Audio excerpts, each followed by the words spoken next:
তোমরা যারা গত লেকচারটা করেছো তারা এই চিত্রটার সাথে নিশ্চয়ই পরিচিত। এই চিত্রতে আমরা ক্রোমোজোম সম্পর্কে আলোচনা করেছিলাম। এইটা হলো একটা ক্রোমোজোমের চিত্র।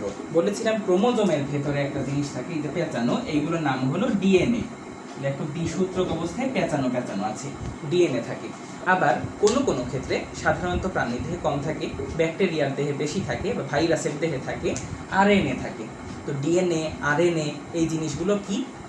এই জিনিসগুলো হলো পলিনিউক্লিওটাইড।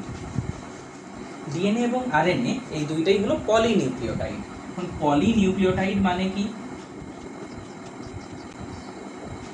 তোমরা যারা জৈব রসায়ন করেছো, অর্থাৎ জৈব যৌগের বিভিন্ন বিক্রিয়া দেখেছো, তারা দেখেছো জৈব যৌগের একটা বিক্রিয়া আছে পলিমারকরণ বিক্রিয়া। পলিমারকরণ বিক্রিয়া কি? একই ধরনের অনেক অণু, মনোমার, এগুলো যুক্ত হয়ে পলিমার তৈরি হয়। অর্থাৎ পলি শব্দটা তখনই বসে যখন অনেকগুলো একসঙ্গে যুক্ত হয়। পলি মানেই হলো অনেক বা বহু। তাহলে পলিনিউক্লিওটাইড মানে কি? পলিনিউক্লিওটাইড মানে হলো অনেক নিউক্লিওটাইড, তাই তো? অনেকগুলো নিউক্লিওটাইড পরপর পরপর যুক্ত হয়ে এই ডিএনএ এবং আরএনএ তৈরি করে। এই জন্য এইগুলোকে বলা হয় পলিনিউক্লিওটাইড সূত্র। কিভাবে তৈরি হয় তাহলে?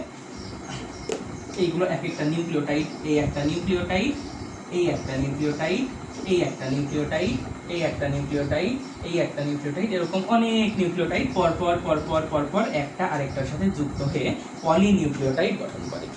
এখন এই নিউক্লিওটাইড হলো তিনটা জিনিসের সমন্বয়। কোন তিনটা জিনিস? একটা 5 কার্বন বিশিষ্ট শর্করা, একটা নাইট্রোজেন ঘটিত ক্ষারক এবং একটা অজৈব ফসফেট। 5 কার্বন, আবার দেখাই, 5 কার্বন বিশিষ্ট শর্করা বা সুগার, সংক্ষেপে এস দিয়ে লিখলাম। নাইট্রোজেন ঘটিত ক্ষারক, সংক্ষেপে এন দিয়ে লিখলাম। আর অজৈব ফসফেট, সংক্ষেপে পি দিয়ে লিখলাম। 5 কার্বন বিশিষ্ট শর্করা বা সুগার, নাইট্রোজেন ঘটিত ক্ষারক আর ফসফেট।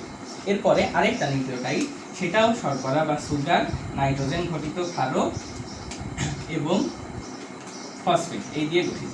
তারপরেরটাও সুগার, নাইট্রোজেন ঘটিত ক্ষারক এবং ফসফেট এই দিয়ে গঠিত। এরকম প্রত্যেকটাই 5 কার্বন বিশিষ্ট শর্করা, নাইট্রোজেন ঘটিত ক্ষারক এবং ফসফেট দিয়ে গঠিত।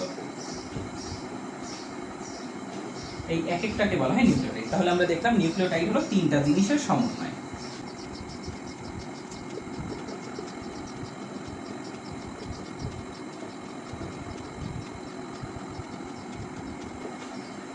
তাহলে আমরা দেখতে পেলাম 5 কার্বন বিশিষ্ট শর্করা, অজৈব ফসফেট এবং নাইট্রোজেন ঘটিত ক্ষারক, এই তিনটাকে একসঙ্গে বলা হয় নিউক্লিওটাইড। এখন 5 কার্বন বিশিষ্ট শর্করা আবার এক্ষেত্রে দুই রকম থাকতে পারে।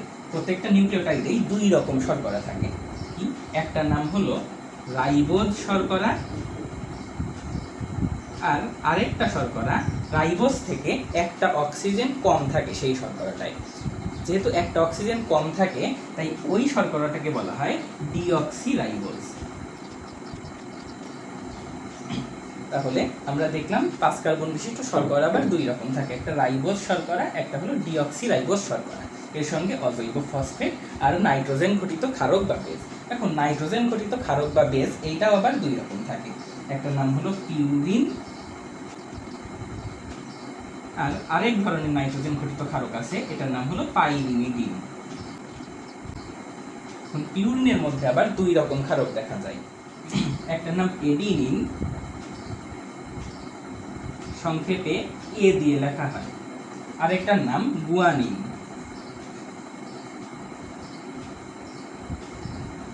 সংক্ষেপে জি দিয়ে লেখা হয়। পাইরিমিডিনের মধ্যেও দুই রকম ক্ষারক আছে, একটার নাম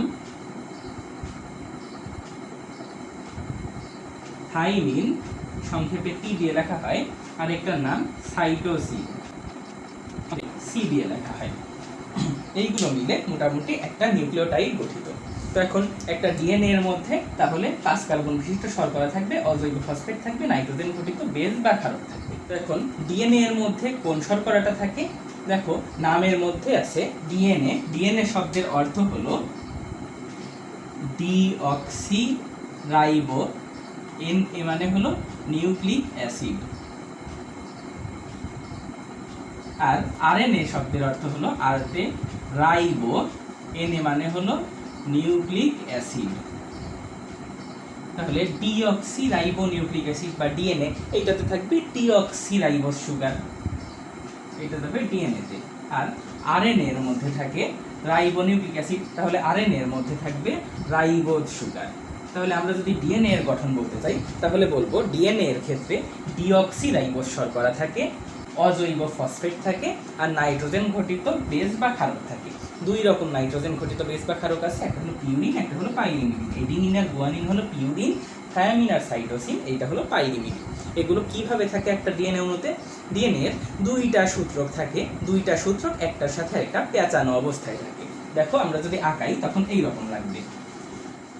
দেখো ডিএনএ এর চিত্র অঙ্কন এইটা। এখানে ডিএনএ এর গঠনটা তোমাদের সিকিউ এর জন্য, গড় ঘ নম্বরের জন্য অনেক ইম্পর্টেন্ট। তো সেক্ষেত্রে চিত্র সহ দেয়া এইটাই বাঞ্ছনীয়, কারণ চিত্র সহ দিলে অনেক বেশি নাম্বার পাওয়ার চান্স থাকে। তো সেক্ষেত্রে কিভাবে চিত্র আঁকবে? চিত্র আঁকাতে অনেক সময় তোমাদের সমস্যা হয়। সহজ উপায় হলো এইভাবে আঁকবে, এই একটা সূত্রক দিবে, দিয়ে অর্ধেকটা এসে থেমে যাবে, আর আরেকটা যে সূত্রক সেটা নিচ দিয়ে দিবে, তারপর দেয়া শেষ হলে এর পরের ধাপে এইটা উপর দিয়ে দিবে, অর্থাৎ এইভাবে দিবে, আর এইটা এসে তখন অর্ধেক এনে থেমে যাবে। তারপরের ধাপে এইটা উপর দিয়ে আসবে, তাহলে আগে এইটা আঁকাবে আর এইটাকে তার নিচ দিয়ে নিয়ে আসবে।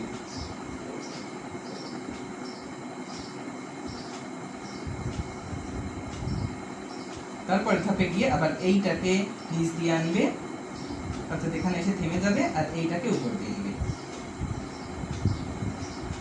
তো এইভাবে মোটামুটি একটা ডিএনএ এর অণু থাকে। এখন এই ডিএনএ এর অণুগুলোতে আমরা বলেছি অনেক নিউক্লিওটাইড থাকে। ধরলাম এই জায়গায় একটা নিউক্লিওটাইড আছে, এখানে একটা নিউক্লিওটাইড আছে, এখানে একটা নিউক্লিওটাইড আছে, এখানে একটা নিউক্লিওটাইড।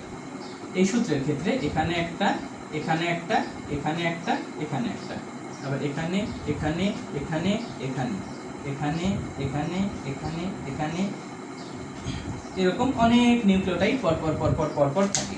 আবার এই সূত্রটাতেও এরকম অনেক নিউক্লিওটাইড পরপর থাকবে, এই একটা, এই একটা, এই একটা, এই একটা। এখন নিউক্লিওটাইড মানে আমরা কি জেনেছি? নিউক্লিওটাইডের মধ্যে তিনটা জিনিস থাকে, শর্করা থাকে। এক্ষেত্রে তো যেহেতু এটা ডিএনএ, ডিঅক্সিরাইবোজ শর্করা থাকবে, সাথে একটা ফসফেট থাকবে, সাথে নাইট্রোজেন ঘটিত বেস বা ক্ষারক থাকবে। এখন নাইট্রোজেন ঘটিত বেস বা ক্ষারক তো আছে দুই রকম, মোট 4টা আছে। কোনটা কোথায় থাকবে মনে রাখবে, পিউরিন, এডিনিন আর গুয়ানিন, পাইরিমিডিন, সাইটোসিন আর থায়ামিন। এইটা একটা সূত্র আরেকটা সূত্রের পরিপূরক হিসাবে থাকে। মানে একটা সূত্রের এই পাশে এখানে যদি তুমি একটা পিউরিন মানে এডিনিন দাও, এর সঙ্গে আরেকটা পাইরিমিডিন ক্ষারকের বন্ড হবে। এই যে এডিনিন, এডিনিন সবসময় থায়ামিনের সাথে যুক্ত হবে। আবার গুয়ানিন এইটা সবসময় সাইটোসিনের সাথে যুক্ত হয়, কিন্তু গুয়ানিন সাইটোসিনের সাথে 3টা হাইড্রোজেন বন্ধন দ্বারা যুক্ত হয়, আর এডিনিন থায়ামিনের সাথে 2টা হাইড্রোজেন বন্ধন দ্বারা যুক্ত হয়। তাহলে এই সূত্রে যদি একটা এডিনিন দাও, এই সূত্রে অবশ্যই এই পাশে থায়ামিন দিতে হবে। এরা পরস্পর 2টা হাইড্রোজেন বন্ধন দিয়ে যুক্ত থাকবে। আবার এই সূত্রে যদি একটা থায়ামিন থাকে, তাহলে থায়ামিন আবার এই সূত্রের এডিনিনের সঙ্গে যুক্ত হবে। কয়টা বন্ড? 2টা বন্ধন দিয়ে। আবার এই সূত্রে যদি ধরো সাইটোসিন আছে এইখানে, তাহলে সাইটোসিনের পরিপূরক কি? গুয়ানিন। তাহলে এই পাশের সূত্রে জি থাকবে বা গুয়ানিন থাকবে। আবার এই সূত্রে ধরো গুয়ানিন আছে, তাহলে গুয়ানিনের পরিপূরক হিসেবে ওই সূত্রে সাইটোসিন থাকবে, এখানে সাইটোসিন থাকবে। সাইটোসিন আর গুয়ানিনের মাঝে কয়টা হাইড্রোজেন বন্ধন থাকে? 3টা করে হাইড্রোজেন বন্ধন থাকে। আবার ধরো এই সূত্রে যদি থাকে এডিনিন, এই সূত্রে থাকবে এডিনিনের পরিপূরক, মানে এডিনিন সবসময় লাগবে থায়ামিনের সাথে, তাহলে এখানে থাকবে একটা টি। কয়টা বন্ধন? 2টা বন্ধন দিয়ে যুক্ত হবে। এই সূত্রে ধরো আছে এডিনিন, তাহলে এডিনিনের যে পরিপূরক এইটা, এই সূত্রকে থায়ামিন এইটার সঙ্গে যুক্ত থাকবে 2টা বন্ধন দিয়ে। আবার এই সূত্রে যদি থাকে সি মানে সাইটোসিন, তাহলে এই সূত্রে থাকবে থায়ামিন। এই সাইটোসিন আর থায়ামিন আবার, তাহলে এই সূত্রে থাকবে সি এর পরিপূরক মানে জি। এই সাইটোসিন আর গুয়ানিন আবার 3টা বন্ধন দিয়ে একটার সাথে আরেকটা যুক্ত থাকে। এভাবে এই সূত্রকে কি কি বেজ আছে, তার পরিপূরক যে বেজ বা ক্ষারক সেইটা অন্য সূত্রকে থাকে এবং এদের মধ্যে একটা বন্ধন হয়। এখানে আবার একটা জিনিস মনে রাখতে হবে, এই যে বন্ধনগুলো এইগুলো ডিএনএ এর যে অক্ষ, এই অক্ষের সাথে দেখো সমকোণে আছে বা ভূমির সমান্তরালভাবে শায়িত থাকে। শায়িত অবস্থায় এই ক্ষারগুলোর মধ্যে বন্ধনগুলো থাকে। আর ডিএনএ এর দুইটা সূত্রক এটা পরস্পর পেঁচানো অবস্থায়, পেঁচানো সিঁড়ির মতো থাকে। এখানে তোমাদের মনে রাখতে হবে ডিএনএ এর একটা সম্পূর্ণ পাক কতটুকু। এই যে এইখান থেকে শুরু করে, এই মাথা থেকে শুরু করে একবার ঘুরে একদম এই পর্যন্ত যে এসেছে, এই পর্যন্ত আসা মানে হলো একটা পাক। মানে এই যে এখান থেকে শুরু হলো, শুরু হয়ে একবার ঘুরে এই পর্যন্ত আসলো, এইটুকু হলো একটা পাক। এই একটা পাকে বা একটা প্যাচের মধ্যে বা একটা ঘূর্ণনের মধ্যে দেখো কয়টা নিউক্লিওটাইড থাকে, 1 2 3 4 5 6 7 8 9 10টা। তাহলে এই সম্পূর্ণ ঘূর্ণনের মধ্যে 10টা নিউক্লিওটাইড থাকে। আর এই একটা ঘূর্ণনের দৈর্ঘ্য হয় 34 অ্যাংস্ট্রোম। অ্যাংস্ট্রোম মানে কি? অ্যাংস্ট্রোম হলো 1 মিলিমিটারের 10,000 ভাগের 1 ভাগ, এটাকে বলা হয় অ্যাংস্ট্রোম। আর সংক্ষেপে লেখা হয় এর উপরে একটা ফোঁটা দিয়ে। তাহলে এই একটা ঘূর্ণনের দৈর্ঘ্য হয় 34 অ্যাংস্ট্রোম, এখানে 10টা নিউক্লিওটাইড থাকে। তাহলে এইবার তোমরা চিন্তা করো তো, এক একটা নিউক্লিওটাইডের মধ্যবর্তী দূরত্ব কত হবে? 10টা নিউক্লিওটাইড মিলে যদি 34 অ্যাংস্ট্রোম হয়, তাহলে এক একটা নিউক্লিওটাইডের মধ্যে তো দূরত্ব হবে 34 ভাগ 10, 3.4 অ্যাংস্ট্রোম। আর এইটার যে ব্যাস, এইখান থেকে এই পর্যন্ত ব্যাস কত দেখো, এইটা যদি 34 অ্যাংস্ট্রোম হয়, এতে অবশ্যই ছোট, এই ব্যাস হয় 20 অ্যাংস্ট্রোম। তো এখন ডিএনএ অণুর এই যে মডেল, এই মডেলটা কে আবিষ্কার করেন? ওয়াটসন এবং ক্রিক নামে দুইজন বিজ্ঞানী এই মডেলটা আবিষ্কার করেন, যেখানে বলেন যে দুইটা সূত্র থাকে ডিএনএ, যেহেতু দুইটা সূত্র থাকে তাই এই মডেলটাকে বলা হয় ডিএনএ ডাবল হেলিক্স মডেল, অর্থাৎ দুইটা সূত্র বিশিষ্ট মডেল। আর যদি এটার গঠন আসে তাহলে আমরা কিভাবে লিখব? ডিএনএ হলো পলিনিউক্লিওটাইড, অর্থাৎ অনেকগুলো নিউক্লিওটাইড দিয়ে গঠিত অণু। নিউক্লিওটাইডের মধ্যে কি থাকে আমরা দেখলাম, 5 কার্বন বিশিষ্ট শর্করা, অজৈব ফসফেট এবং নাইট্রোজেন ঘটিত বেস। এখন ডিএনএ এর মধ্যে থাকে 5 কার্বন বিশিষ্ট ডিঅক্সিরাইবোজ শর্করা, এর সঙ্গে অজৈব ফসফেট এবং নাইট্রোজেন ঘটিত বেস থাকে দুই রকমের, একটা হলো পিউরিন, একটা হলো পাইরিমিডিন। পিউরিনের মধ্যে থাকে এডিনিন আর গুয়ানিন, আর পাইরিমিডিনে থাকে সাইটোসিন এবং থায়ামিন। একটা সূত্রের এডিনিন অন্য সূত্রের থায়ামিনের সাথে দুইটা বন্ড দিয়ে যুক্ত হয়, আবার একটা সূত্রের থায়ামিন অন্য সূত্রের এডিনিনের সাথে, অর্থাৎ এডিনিন এবং থায়ামিনের মধ্যে দুইটা হাইড্রোজেন বন্ধন থাকে। আবার একটা সূত্রের সাইটোসিন অন্য সূত্রের গুয়ানিনের সাথে, খেয়াল করো, সাইটোসিন গুয়ানিনের সাথে 3টা হাইড্রোজেন বন্ধন দিয়ে যুক্ত হয়। এভাবে ডিএনএ এর অণুগুলো থাকে। আর এই ডিএনএ এর অণুগুলোর ক্ষেত্রে এই ক্ষারগুলো শায়িত অবস্থায় থাকে, অর্থাৎ অক্ষের সমকোণে থাকে। এইভাবে বলে দিব, চিত্রটা আঁকিয়ে দিব, তাহলে ইনশাল্লাহ ফুল মার্ক। ডিএনএ যদি বুঝে থাকো, আরএনএ বুঝতে খুব বেশি সমস্যা হয় না, কারণ ডিএনএ এর অণুটায় আমরা দেখেছি দুইটা সূত্র, আরএনএ একই রকম জিনিস, জাস্ট আরএনএ অণুতে একটা সূত্রক থাকে। ধরো এইরকম একটাই মাত্র সূত্রক থাকে, এইটাই কখনো কখনো এসে এরকম প্যাচের সৃষ্টি করে। এই হলো একটা আরএনএ, বিভিন্ন আকৃতি হতে পারে, এরকমও হতে পারে। কোন আরএনএ এর ক্ষেত্রে কোন শর্করা থাকবে? যদি এরকম আসে, আরএনএ কি দিয়ে গঠিত? আরএনএও তো নিউক্লিওটাইড দিয়ে গঠিত, যেহেতু রাইবো নিউক্লিক অ্যাসিড সেহেতু নিউক্লিওটাইড দিয়ে গঠিত। কিন্তু আরএনএ এর মধ্যে কোন শর্করা থাকবে? রাইবোজ শর্করা, এই জন্য নাম হলো রাইবো নিউক্লিক অ্যাসিড। আর অজৈব ফসফেট তো থাকবেই, সাথে নাইট্রোজেন ঘটিত বেস বা ক্ষারকও থাকবে। আরএনএতেও একই রকম গঠন, কিন্তু এই ক্ষেত্রে মনে রাখতে হবে ডিএনএতে আমরা নাইট্রোজেন ঘটিত ক্ষারক পেয়েছি। পিউরিন হলো এডিনিন আর গুয়ানিন, আর পাইরিমিডিন থায়ামিন আর সাইটোসিন। আর আরএনএ এর ক্ষেত্রে পাইরিমিডিনের মধ্যে থায়ামিন পাওয়া যায় না, তার বদলে পাওয়া যায় ইউরাসিল,